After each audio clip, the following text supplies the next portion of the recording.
Morning everyone. आज हम जो ज्योग्राफी का जो हमारा चैप्टर चल रहा है खनिज वाला, उसी का जो रिमेन पार्ट है उसी को कंटिन्यू करेंगे। अब तक हमने धात्विक अधात्विक खनिजों के बारे में पढ़ा था, तो हमने कुछ धात्विक खनिज पढ़े थे। अब हम अधात्विक खनिज पढ़ रहे हैं, जिसमें हमने अभ्रक को पढ़ा था। और अब हम चूना पत्थर से स्टार्ट करते हैं। लाइमस्टोन जो लाइमस्टोन है वो भी एक चट्टानी खनिज है जो रॉक से ही मिलता है हमें।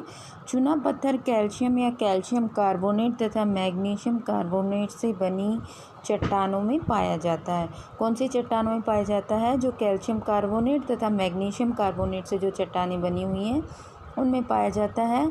और अधिकांशतः जो चूना पत्थर है, लाइमस्टोन है, वो अवसादी चट्टानों में पाया जाता है। चूना पत्थर सीमेंट उद्योग का एक आधारभूत कच्चा माल होता है और लोह परगलन की भट्टियों के लिए अनिवार्य है।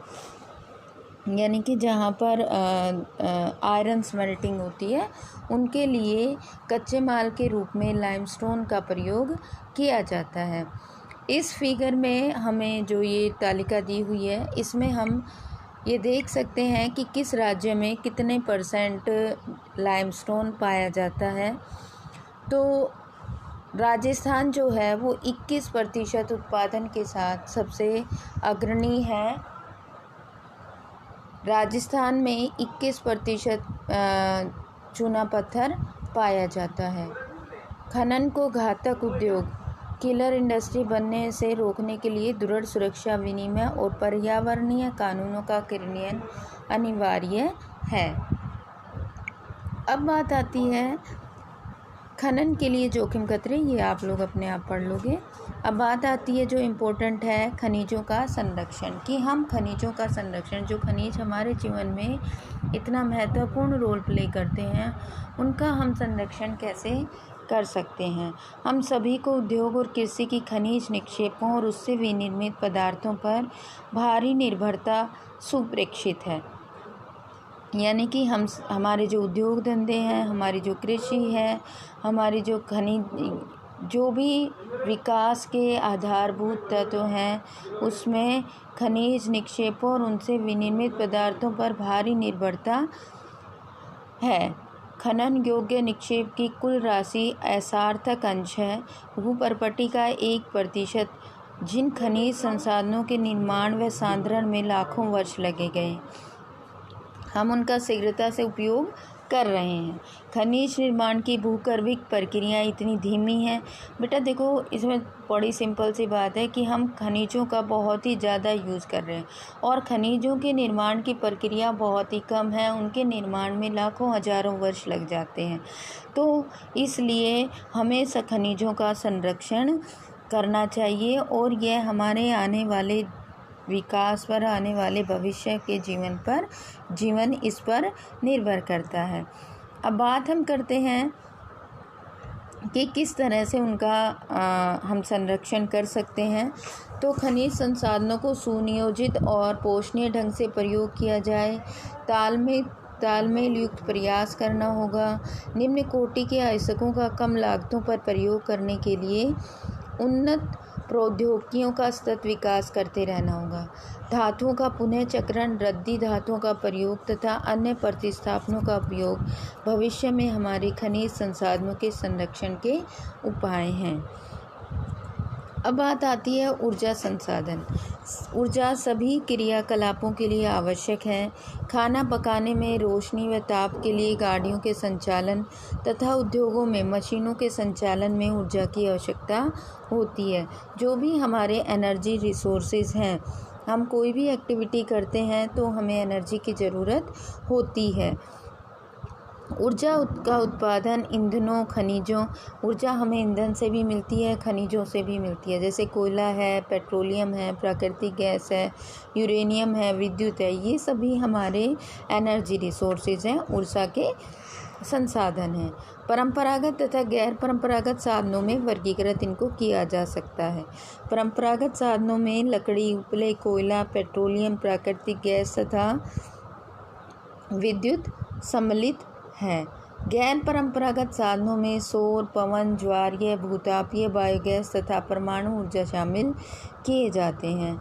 ग्रामीण भारत में लकड़ी के व उपले बहुतायत में प्रयोग किए जाते हैं और एक अनुमान के अनुसार ग्रामीण घरों में आवश्यक ऊर्जा का 70% से अधिक इन दो साधनों से प्राप्त किया जाता है।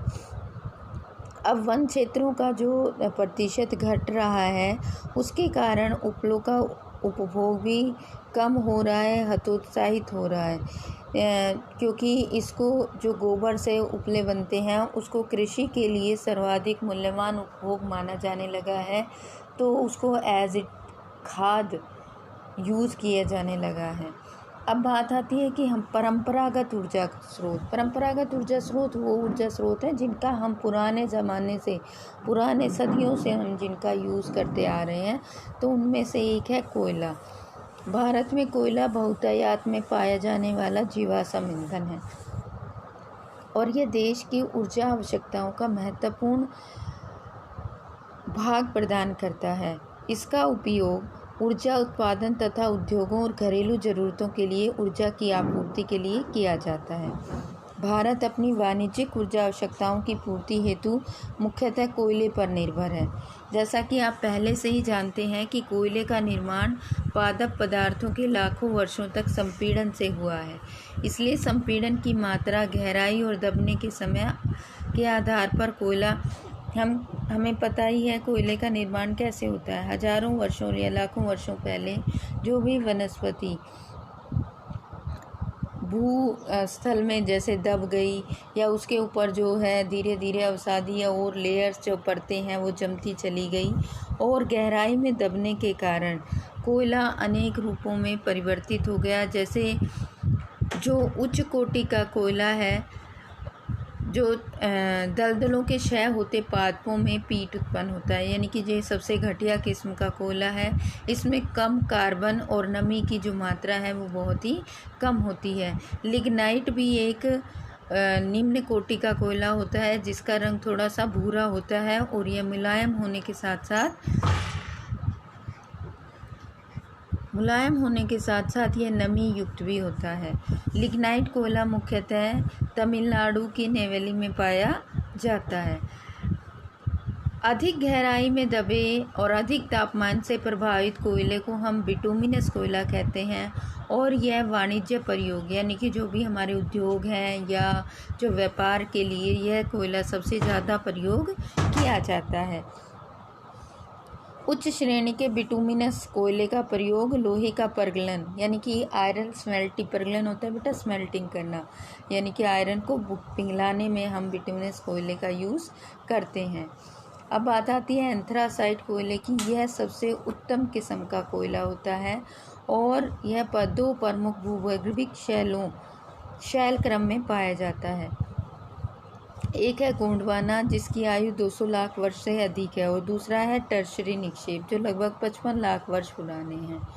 गोंडवाना कोयला जो धातु शोधन कोयला है के प्रमुख संसाधन दामोदर घाटी, झरिया, रानीगंज, बोकारो में स्थित है। कोयला क्षेत्र गोदावरी, महानदी, सोन व वर्धा नदी घाटियों में भी कोयले के जमाव हैं वो पाए जाते हैं। टर्शरी कोयला क्षेत्र उत्तरी पूर्वी राज्य जैसे मेघालय, असम, अरुणाचल प्रदेश और नागालैंड में पाया जाता है। कोयला स्थूल पदार्थ है जिसका प्रयोग करने पर भार घटता है क्योंकि यह राख में परिवर्तित हो जाता है। इसी कारण भारी उद्योग तथा ताप विद्युत गृह कोयला क्षेत्रों अथवा उसके निकट ही स्थापित किए जाते हैं। अब बात आती है पेट्रोलियम की। पेट्रोलियम भी एक ऊर्जा संसाधन है, इससे हमें ऊर्जा की प्राप्ति होती है। यह एक खनिज तेल है। ये ताप और प्रकाश के लिए ईंधन, मशीनों और स्नेहक और विनिर्माण उद्योगों में प्रयोग किया जाता है। पेट्रोलियम जो है वो एक जैसे क्रूड ऑयल कच्चे तेल के रूप में पाया जाता है। फिर इसको तेल शोधनशालाओं यानी कि रिफाइनरीज़ में लेकर रिफाइन किया जाता है, संश्लेषित किया जाता है और उर्वरकों तथा असंख्य रसायन उद्योगों में एक नोडीय बिंदु का ये काम करती है।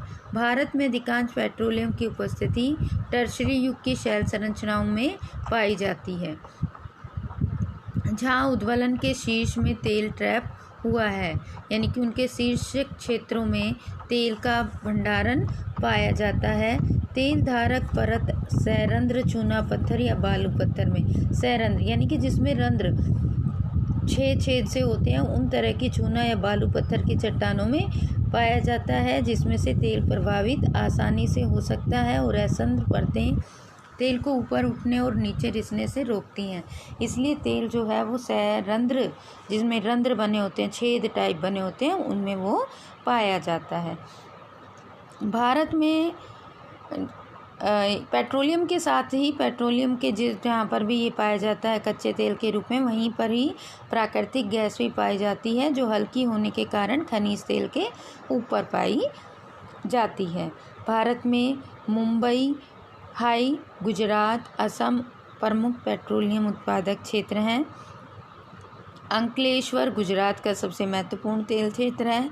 असम भारत का सबसे पुराना तेल उत्पादक राज्य है। डिगबोई, नाहरकटिया और मोरन हुगरी जन इस राज्य के महत्वपूर्ण तेल उत्पादक क्षेत्र हैं। अब बात आती है प्राकृतिक गैस की। ये हम नेक्स्ट वीडियो में डिस्कस करेंगे। आज की वीडियो में हम इतना